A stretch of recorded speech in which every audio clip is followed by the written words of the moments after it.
오늘 본문에 예수님께서 제자들의 발을 씻어주시는 장면이 나옵니다.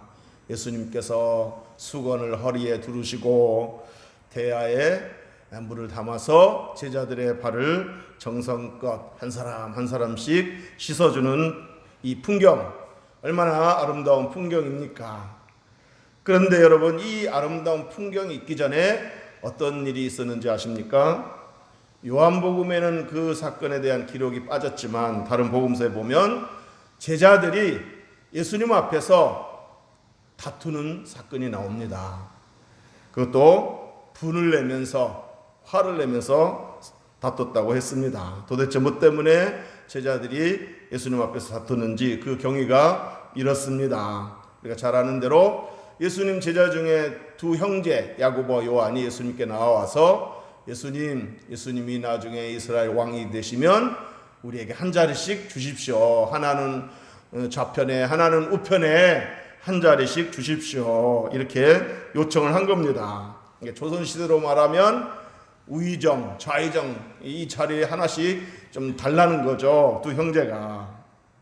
자, 그러자 이 말을 들은 다른 제자들이 분을 냈다고 그랬습니다. 이 분을 내는 이유가 뭐냐면 이거는 아니에요. 야, 어떻게 예수님 이제 곧 십자가 못 박혀 죽으시고 그런 말씀을 하셨는데 그 예수님 죽으심 앞에서 그런 얘기를 할 수 있어 하고 막 나무라는 그런 얘기가 아닙니다. 그게 아니고, 야, 니네들이 우의정 좌의정 차지하면 우리는 니네들 밑에서 신하 노릇 하란 말이냐 하면서 자기네들도 한 자리씩 꿰차겠다고 막 서로 다툰 거예요. 누가 크냐 하면서, 내가 그래도 나이가 더 많다, 내가 먼저 제자가 되었다, 내가 그래도 예수님 옆에서 많이 도와줬다, 막 이런 막 공로를 자랑하면서 내가 더 큰 제자다, 막 이러면서 다퉜겠죠. 자, 그러자 예수님께서 제자들을 꾸짖으시면서 이렇게 말씀하셨습니다. 너희 중에 누구든지 큰 자가 되기를 원하는 사람은 먼저 섬기는 자가 되어야 한다. 너희 중에 으뜸이 되기를 원하는 사람은 먼저 종이 되어야 된다. 라고 이렇게 교훈해 주셨습니다. 그리고 이 말씀을 하시고 나서 그 유명한 말씀을 하셨습니다. 마가복음 10장 45절에 인자가 온 것은 섬김을 받으려 함이 아니라 도리어 섬기려 하고 자기 목숨을 많은 사람의 대속물로 주려 함이니라. 이 말씀을 하셨습니다. 자, 그러니까 예수님께서 이 땅에 오신 이유가 세상 나라의 왕들처럼, 세상의 권력자들처럼 군림하고 섬김을 받으려고 오신 것이 아니라 도리어 섬기려고 오셨다. 그리고 마침내 죄인들을 구원하시기 위해서 자기 목숨을 대속물, 즉 희생제물로, 이렇게 희생제물이 되기 위해서 오셨다라는 말입니다. 예수님 방금 하신 말씀대로, 예수님 그 말씀하신 대로 예수님은 섬김을 실천하였는데, 가장 먼저 섬김을 실천한 게 뭔지 아십니까? 그건 바로 예수님께서 이 땅에 오실 때 종의 형체를 입고 오셨다는 거예요. 빌립보서 2장 6절 7절 보면 그는 근본 하나님의 본체시나, 이 말은 하나님, 그리고 하나님과 동등됨을 취할 것으로 여기지 아니하시고, 그러니까 하나님과 동등한 분이신데 동등됨을 취할 것을 여기지 아니하시고 오히려 자기를 비워 종의 형체를 가지사 사람들과 같이 되셨고 그랬습니다. 그러니까 하나님과 동등한 분인데 그것을 내려놓고 이 땅에 오셨는데, 그것도 어떻게 오셨다고 그랬어요? 종의 형체를 입고 사람같이 되셨다고 했습니다.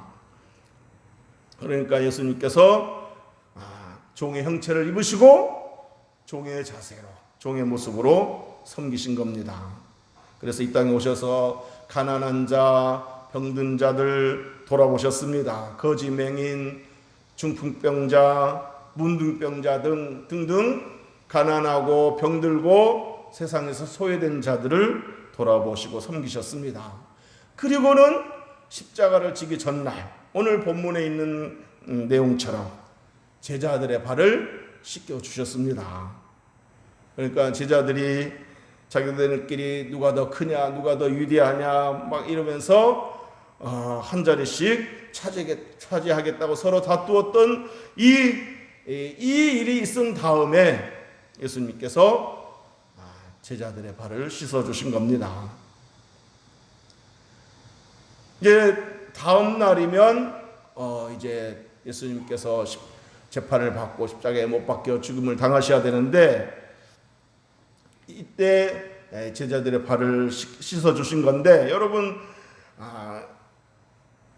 이렇게도 말씀하실 수도 있지 않겠습니까? 내일이면 내가 이제 죽임을 당한다. 그러니 오늘 너희들이 내 발을 좀 씻어주면 좋겠다.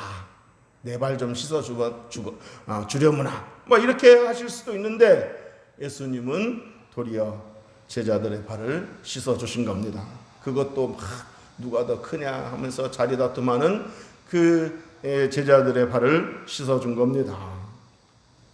종의 모습으로 낮은 자세로 엎드려서, 발을 씻어주려면 어떻게 해야 되겠습니까? 엎드려야 되죠. 낮은 자세로 엎드려서 한 사람씩 제자들의 발을 씻겨주셨습니다. 그리고는 이렇게 말씀하셨습니다. 우리 14절 15절 한번 읽어보겠습니다. 시작. 내가 주와 또는 선생이 되어 너희 발을 씻었으니 너희도 서로 발을 씻어주는 것이 옳으니라. 내가 너희에게 행한 것 같이 너희도 행하게 하려 하여 본을 보였노라. 아멘. 자, 그러니까 이 말은 내가 너희들의 주가 아니냐, 너희들이 나를 주라고 부르지 않느냐, 그리고 내가 너희들의 선생이 아니냐, 그렇지만 내가 주가 되고 선생이 되지만 너희들의 발을 씻어줬다. 그러니 너희들도 누가 더 크냐 이런 다툼하지 말고, 누가 높은 자리에 오를 것인가 이런 걸로 다투지 말고, 낮은 자리에서 섬길 줄 아는 종이 되라 라고 몸소 본을 보여주신 겁니다.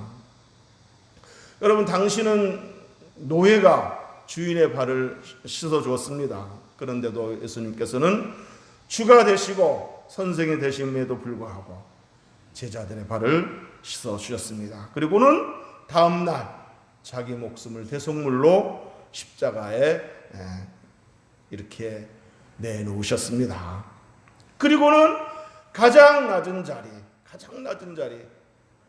무덤에까지 내려가셨습니다. 하나님과 동등하신 분이, 저 하늘에서 영광을 받으실 그분이 그 영광을 내려놓으시고 종의 형체를 입고 사람의 모습으로 나타나셔서 사람이 되셔서 가난한 자들을 돌아보시고 소외된 자들을 돌아보시고, 그리고 또 제자들의 발까지도 씻어주면서, 그리고 마침내 십자가에서 자기 목숨을 내어주고 무덤에까지 내려가신 겁니다.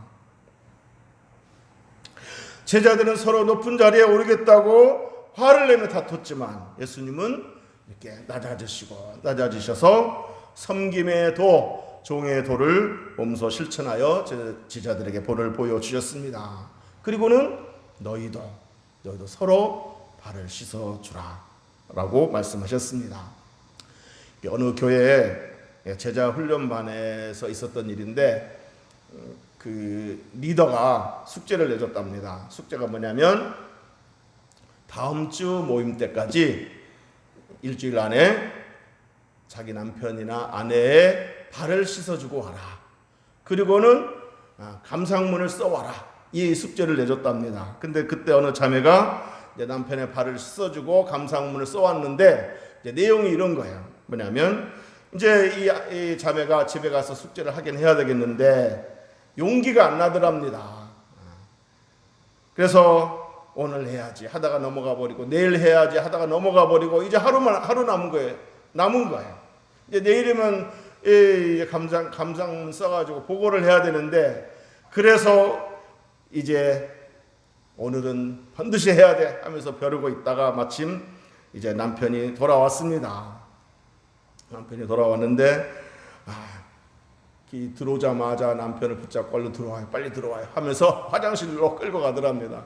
그래가지고 화장실 변기 뚜껑 닫아놓고 거기에 딱 앉혀놓고 준비한 그 대야에 거기다 발을 담그고 이제 물론 양말을 먼저 벗겼겠죠. 발을 담그고 정성껏 씻어줬답니다.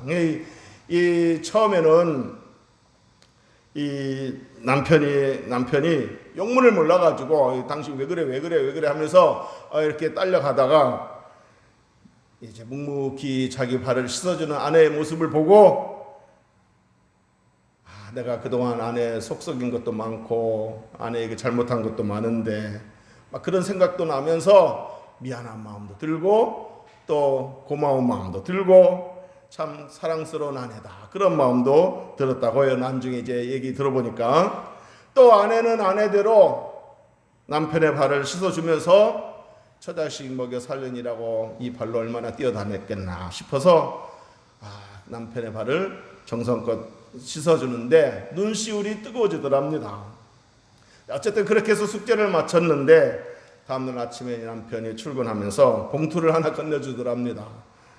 내가 그동안 당신에게 옷 한 벌 제대로 사준 일이 없는데 이걸로 쇼핑이나 해 그러면서 주더랍니다. 고맙단 말을 하고 남편을 보낸 다음에 봉투를 열어봤더니 50만 원이 거기 들어있더랍니다. 그래서 언제적 얘기인지는 모르겠지만 그래서 그 돈 너무 감사해서 하나님 내게 이렇게 고마운 남편 멋진 남편을 주셔서 감사합니다 하고 감사한금을 드렸다는 그런 얘기가 있습니다. 그런 이야기를 내용을 인터넷에서 보았습니다. 저도 이제 제 아내의 발을 씻어주지는 못했지만 이제 가끔 자주 저녁에 이제 침대에 눕기 전에 아내의 발바닥도 주물러주고 종아리도 주물러주고 기도하면서 주물러줄 때가 많았습니다. 기도할 때 하나님 제 아내 남편 심기 안 건드리고 농담이고 고생한 내 아내 하나님께서 복 주시옵소서 하고 은혜 주시옵소서 하고 기도하면서 종아리도 발바닥도 주물러 준 때가 많았습니다.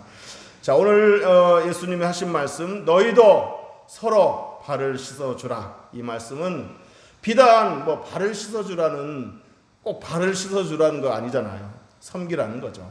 어떤 형태로든지 섬김을 실천하라는 겁니다. 어느 대형교회에서는 그 주차 관리를 장로님들이 한다고 그래요. 그러니까 먼저 장로님들이 모범을 보여야 된다. 그래서 장로님들로 하여금 주차 관리를 하게 한다고 합니다. 낮은 자리, 예수님처럼 낮은 자리에서 섬김의 도를 실천하라는 거겠죠. 자, 이것도 섬김이라고 해야 할지 모르겠는데 제가 신학교 다닐 때 그 교육학을 가르치는 교수님이 여자 교수님인데 자기 애가 초등학교 애가 학교에서 다른 애한테 늘 괴롭힘을 당한대요. 그래서 이 교수님이 그 친구를 집에 초대했대요. 집에 초대해가지고 왜 우리 애 괴롭히냐, 앞으로 좀 그러지 말아달라, 뭐 이런 얘기 일철 안 하고 떡볶이도 만들어주고 만두도 튀겨주고 하면서 잘 먹이고, 그리고 너 좀 이렇게 잘생겼냐고 칭찬도 해주면서 그렇게 하고 보냈대요. 그랬더니 그 다음부터는 자기 괴롭히지 않고 오히려 이렇게 괴롭힌 일이 있으면 막아주고 그러더랍니다. 어쨌든 뭐 이것도 섬김이라고 해야 될지는 모르겠지만 우리가 어떤 형태로든지 하나님 이렇게 예수님처럼 섬김의 도를 실천할 수 있어야 되겠습니다. 이제 말씀을 정리하도록 하겠습니다. 오늘 예수님이 시켜주신 이 제자들이 여러분 어떤 제자입니까? 아까도 말씀드렸듯이 누가 더 크냐? 내가 이 자리에 차지해야 된다. 이렇게 다퉜던 제자들. 분을 내면서까지 막 싸웠던 이 제자들. 이제 내가 곧 대제사장의 고난을 받고 십자가에서 죽임을 당할 거다. 이런 얘기를 예수님이 제자들에게 하셨음에도 불구하고 지금 제자들은 이런 엉뚱한 생각이나 하면서 다툼이나 하고 이런 한심한 제자들의 발을 씻어준 거 아니겠습니까? 사랑하는 성도 여러분, 우리들 주변에 우리가 보기에 참 저 사람 너무 한심한 것 같아. 그렇게 여겨지는 사람들의 발까지도 씻어줄 수 있는 주님을 닮은 저와 여러분이 되시기를 주의 이름으로 축복합니다. 어쩌면 저렇게 한심할 수 있을까라는 생각되는 그런 사람들까지도 섬길 수 있는 정말 주님을 닮은 그런 제자들이 되기를 주의 이름으로 축복합니다. 그리고 또 여기 이 제자들이 또 어떤 제자들입니까? 다음날 예수님이 체포되면 자기네들도 체포될까봐 무섭다고 다 도망칠 제자들 아닙니까? 도망쳤던 제자들 아닙니까? 도망칠 제자들입니다. 예수님 그걸 다 아시면도 불구하고 그들의 발을 씻어준 거예요. 그리고 그들 중에는 또 누가 있습니까? 예수님을 모른다고 3번이나 부인할 그 베드로도 있고, 심지어 예수님을 은 30에 팔아 넘길 그 가룟 유다도 거기 있습니다. 예수님께서 베드로의 발을 씻겨주다가 야, 너 조금 있으면 나 모른다고 할 거지? 너는 안 되겠다 하고 패스하지 않았습니다. 그런 베드로의 발도 씻어주셨고, 가룟 유다의 발을 씻기려다가 너는 진짜 도저히 안 되겠다. 너는 안 되겠다. 너는 이 발로 나 또 팔아 넘길 거 아니야 하면서 이렇게 건너뛰지 않았다는 겁니다. 예수님은 그런 제자들의 발까지도 미운 마음 없이 요한복음 13장에 보면은 오늘 본문 1절에 보면 예수님이 제자들을 사랑하시되 끝까지 사랑하시니라 그러지 않았습니까? 정말 미운 마음 없이 끝까지 사랑과 정성으로 씻어 주셨습니다. 사랑하는 성도 여러분, 내가 좋아하는 사람, 내가 사랑하는 사람, 나를 좋아해주고 나를 사랑하는 사람, 그런 사람만의 발만이 아니라 나에게 상처를 주고 나에게 눈에 가시가 갔고 나에게 아픔을 주는 그런 사람들의 발까지도 씻어줄 수 있는 정말 주님을 닮은 제자가 되시기를 주님의 이름으로 축복합니다. 축복합니다. 기도하겠습니다.